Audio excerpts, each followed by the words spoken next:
So now, because we have enough time, we are going to take next session, and another contributor or organizer of FOSS4G Asia 2026 is going to speak on the missing piece in your GIS Analytics, DGGS, which is Discrete Global Grid System. Go ahead. Hello everyone, my name is Jashanpreet Singh, but I'm more commonly known as Jason. You might have seen me around the registration desk or running around to find tea and snacks for you. Since nobody's coming up, so I have to step up and do a talk. So this is the same talk that I gave at FOSS4G Europe last year.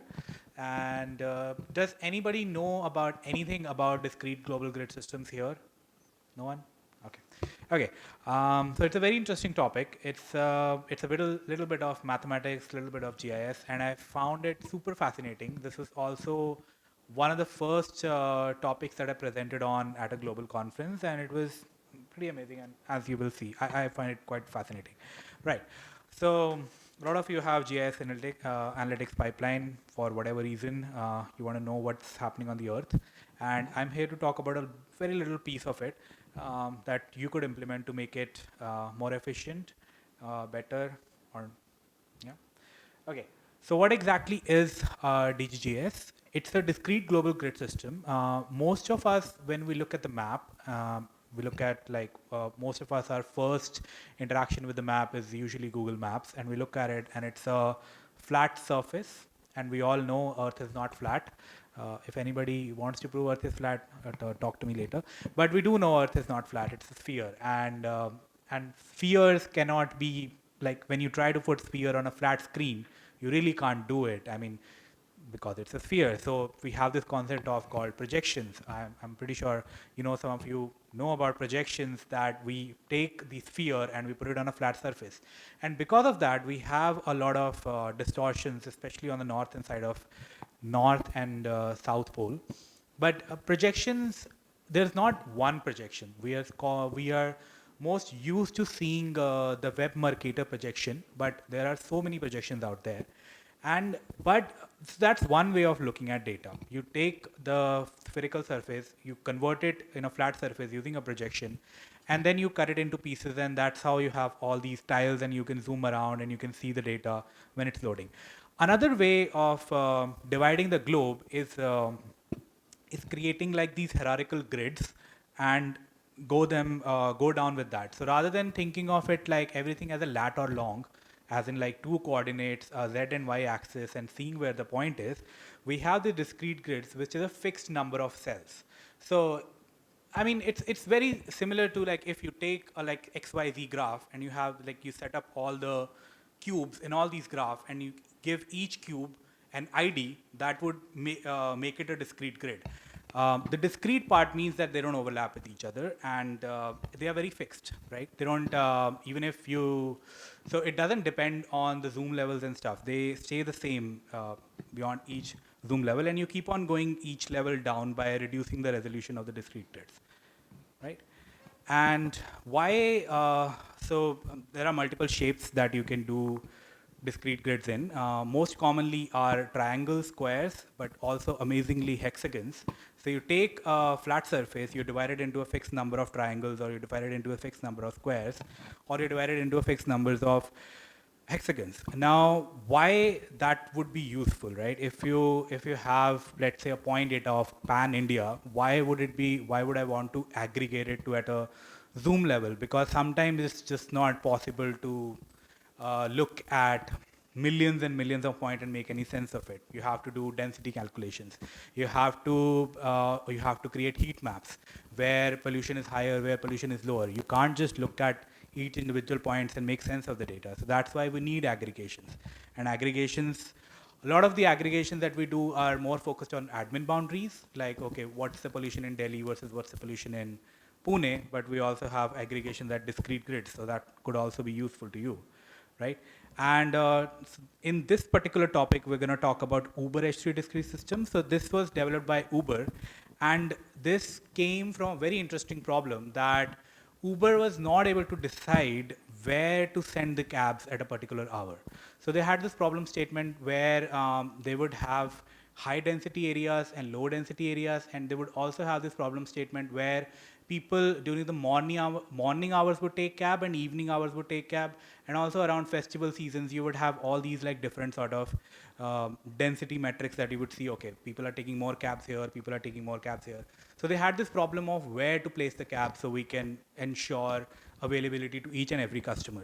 Now, initially, obviously, they did with admin boundaries. Like you look at Delhi, you look at one shape, you divide it into further, like for example, in Delhi's context, it could be like South Delhi, North Delhi, and further going down, it will be like Malviya Nagar or Gurgaon, and like further down, sector 1, sector 2, and all of that. But that didn't work for them. The reason is these are very, so each shape could be very different. Malviya Nagar could be very different from sector 2 of Gurgaon. So the density didn't match. So one of the reasons that they needed was that it needs to match, the area needs to match. So they came up with this concept of discrete global grid system. So it was good for them for a lot of ways to also do density calculation, but to also basically aggregate points and also be able to provide routing applications to the drivers, because doing analysis on admin boundaries was also not consistent throughout the world. So you have admin boundaries in Netherlands, you have admin boundaries in London, you have admin boundaries in India, but they can be entirely different size with entirely different set of population distribution. So this is a discrete grid.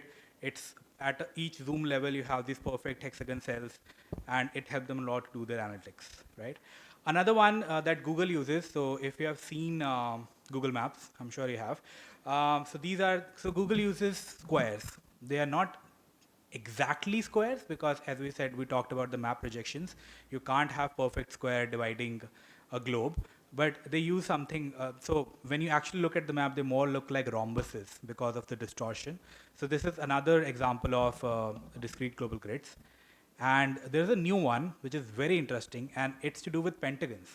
So looking at this shape, looking at the sphere, you might feel like, oh, there is no pattern to it. These are all random. But no, there is a pattern to it. And you can also subdivide the spheres into more and more indexes and represent like a leaf by an A5 index. So which can be super useful if you are doing remote sensing data analytics, right? So this is what looks like when you have a traditional GeoJSON, or not GeoJSON, I would say, a traditional shape, and what it looks like as a representation of a discrete grids. So you can have a uniform discrete grid, which is on the left.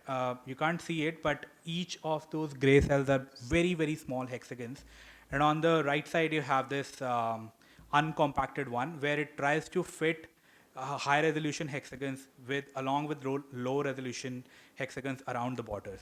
Now, why do we need to present it this way? Like, why can't we just use the shape files? Because if you look at, actually, I'll not explain it. I'll show you an example, and that will make more sense, right?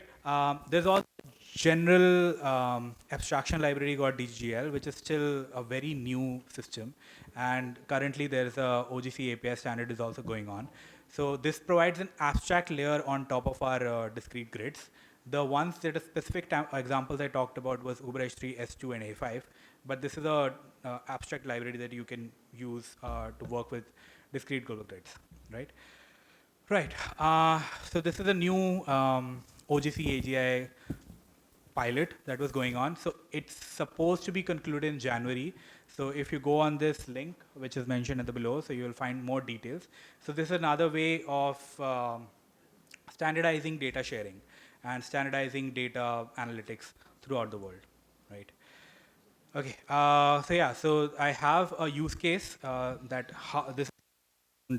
this is how I actually figured out when H3 use case would be needed. So there's a blog on it. It's really the only blog on my website because I haven't had the time to put out anything else. But yeah, this all the talk and all the code and a detailed blog is up. But I'll just show a quick examples on where discrete grid shines, right? So this is a sample data set. So this is OSM data set, and I have OSM boundaries here, and I also have OSM trees. which is very interesting. OSM does map trees also. I didn't know that before starting this example. But essentially, what I've taken this data set is it's a simple point in polygon query. You have bunch of points, you have bunch of polygons, and you want to see which point is in which polygon, right? So it's a very standard query. You have a simple SG within. If a point is within polygon, it will give you a true. And this is like a simple SQL query. Right? And if a point is within polygon, it will turn out true, and you will have this joined records by table, and you will get that. Now the problem is it takes about 38 seconds to do it, right? And that's not the kind of I mean, yeah, as we talked with the previous talk, 38 second is not something that you would ideally want in a real-time application. Now, what happens when you convert it into discrete grids, right? And this is the same data represented as H3 indexes. And rather than it becoming a spatial query, it actually becomes a non-spatial query in a Postgres context in a way. Then Postgres is really, really optimized for these B-tree kind of index queries, right? We are only comparing int64 values with each other, and the same query takes about 3 seconds. And both of these queries, there is absolutely no indexing. There is absolutely no optimization done beyond that. So even this can be taken to a sub-millisecond with like an implementation of a B-tree index. Right. So yeah, I mean, you can use this just a fun visualization that I have, which is like all the Australia represented as a compact hexagon polygons. And but I've only talked about hexagons, but you can do the same thing with S2 and A5. And the current project that I'm working on actually uses S2, so it's pretty amazing. So yeah, you can also do like what I talked about, like aggregation, right, before. So if you have a bunch of points and you want to look at density maps and you want to look at heat maps or chloroplet maps, so again, like a way of aggregating, you can use discrete grids because that will provide you a consistent result with your data. Interestingly, I didn't know about this, I only got to know about last year, that modest land cover data, which is publicly available, is shared by Foursquare as a H3 grid. Even though it's a raster data, they share H3 level 8 as their using H3 technology. They share the data and they have their own ecosystem where you can request a certain amount of data, and it just made sense to them to use H3. Right. That's all for me. And you can scan my QR code, and you can, if you have any more questions, you can send them over LinkedIn. And yeah, just shout out to FOSS4G Asia for finally happening. Yay. Thank you, everyone. Thank you, Jason. Anyone has any questions regarding DGGS or any grid system?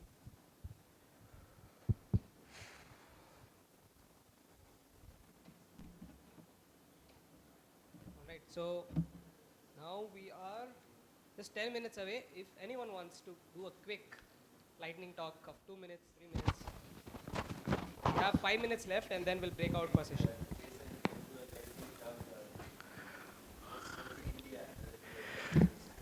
Yeah, so it's not a lightning talk, it's more of a discussion.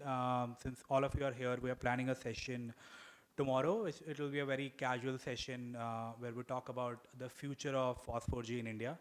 The last FOSS4G that happened in India was in 2017, and so now this FOSS4G, it took us about, I think, 3 years to get it here with Venka sir. The last conversation was in Seoul.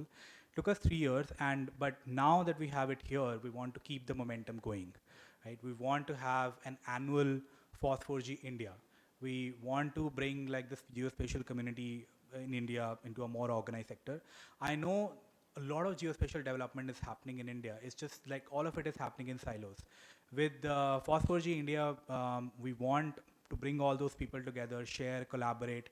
And what Krishna also said, given the amount of population that we have, like 1.4 billion, which is basically means every 7th person on this planet is an Indian, but we don't have enough contributions in open source. And I don't think the reason is lack of talent or anything else. It's just that it's just like we can do better, and it's just organizing. We just have to get together, put our minds together, and we can do pretty amazing stuff. So this is an open call for everyone who would be interested in talking, attending, organizing, helping with FOSS4G India. Any feedback, any sort of comment, anything would be really, really helpful. There's a lot that happens in the vendor. There's a lot that happens in the background organizing such conferences. So much. You wouldn't believe how many things we have to deal with on a daily basis. To just give you a very, very funny story, our chef ran away today. So, so that was a funny thing that happened. They had some internal fight with the staff and he ran away. So if you enjoyed that food, it happened because we somehow caught him and made him agree to cook food for us.